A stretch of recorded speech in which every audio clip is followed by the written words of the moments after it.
Assalamu everyone, welcome back to part 5 of me reading from this book called Hussein's Revolution, Its Causes and Implications. I shall continue where I left off in part 4, inshallah. Bismillahirrahmanirrahim. As the days passed, the gap between the two classes, poor and rich, grew. So as I said in part 4, it was a severe case of the rich get richer while the poor get poorer during the third caliphate, the Caliphate of Uthman. As the lower class increased in destitution and realization of their poverty, the aristocracy increased in wealth, influence, luxury, and whimsy, to the extent that some of the caliph's sons would engage in impermissible pastimes and brazenness. In other words, they left Islam far behind them.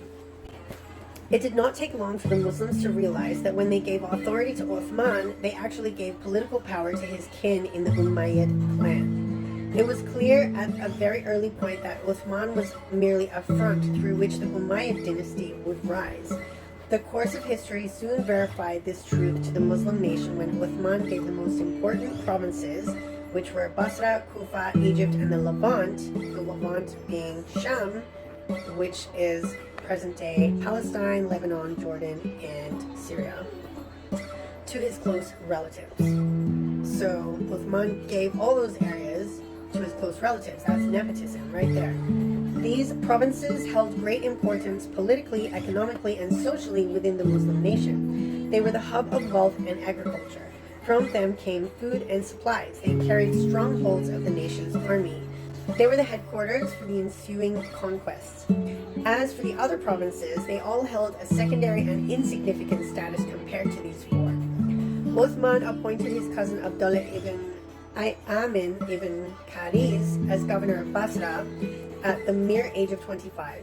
He appointed his brother Walid ibn Uqba ibn Ma'it as governor of Kufa. Uthman was later forced to remove him due to popular discontent that followed condemnations for drinking and a number of other scandals, and appointed instead Sa'id ibn al-As. Muawiyah was Umar's regent over Damascus and Jordan, and Uthman added to his dominion Homs, Palestine, and Jazira. Jazira is a territory split between modern-day Iraq, Syria, and Turkey. It extends from Mosul to Homs. He gave Egypt to his foster brother, Abdullah ibn Sa'd. All these governors were related to Uthman, yet their religious and administrative actions did not satisfy the standards that Muslims expected of their leaders. They were all from Quraysh, and they did not shy away from their tribal instincts as discriminating against other tribes. Sa'id ibn al-As admitted to his subjugation of Kufa, saying, "The masses are an orchard for Quraysh. They take from it what they want and leave what they don't want." So when the Muslims outside of Quraysh objected, he expelled them to the Levant. Muawiyah would debate with those descendants over the elite status that Quraysh held. If any rejected, they would be banished to Jazira. There, they were shown Quraysh's might through abuse and humiliation. In Egypt, Abdullah ibn Sa'ad was ruthless in tax collection. He was excessive in his oppression, and he showed a degree of favoritism for Quraysh. When the people of Egypt wrote to Uthman complaining of the situation, Uthman wrote to Abdullah ibn Sa'ad commanding him to stop what he is doing. Instead of obeying his superior's command, Abdullah searched for those who witnessed against him and punished them. History even records that he beat one of them to death. These governors appointed by Uthman had no proven track record. Some of them were accused of deviance before their appointment. Some of them were well known for their aberration and impiety. Abdullah ibn Sa'ad was an unabashed enemy of the Prophet ﷺ, excessively attacking and mocking him. He mocked the Quran until a verse was revealed proclaiming his deviance. Walid ibn Uqba was also known for his deviance, and there is a similar verse in the Quran chastising him. Muslims, both community leaders and the general public, would go to Uthman to discuss with him the incompetence of his appointees. They would ask that he remove them, but he wouldn't. This policy in choosing governors, yes? This policy in choosing governors created a wave of anger against him and his administration. The Muslims were discontent in seeing such tribalism practiced by him and his governors. I know you're not listening to what I'm reading because you're looking at him. I know. I know he's kind of cute. Yeah, I know.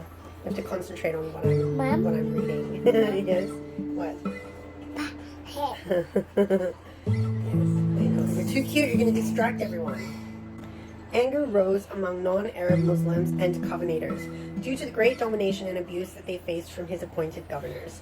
The companions of the Prophet ﷺ were enraged by Uthman's policies and that he handed the administration of Muslims' lives to these gluttonous men of Quraysh who do not respect, let alone abide by, the teachings of the faith, and who went on their transgressions without any rebuke.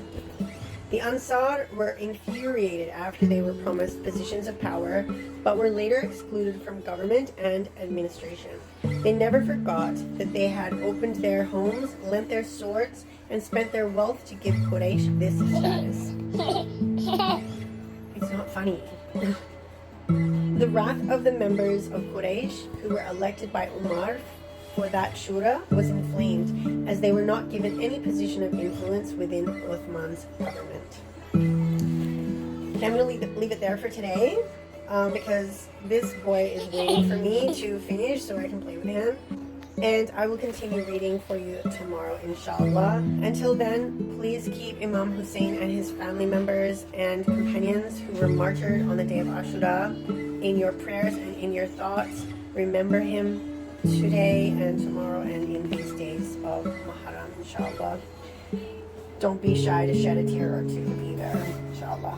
So until tomorrow, stay blessed. And don't forget Imam Hussain, alayhi salam.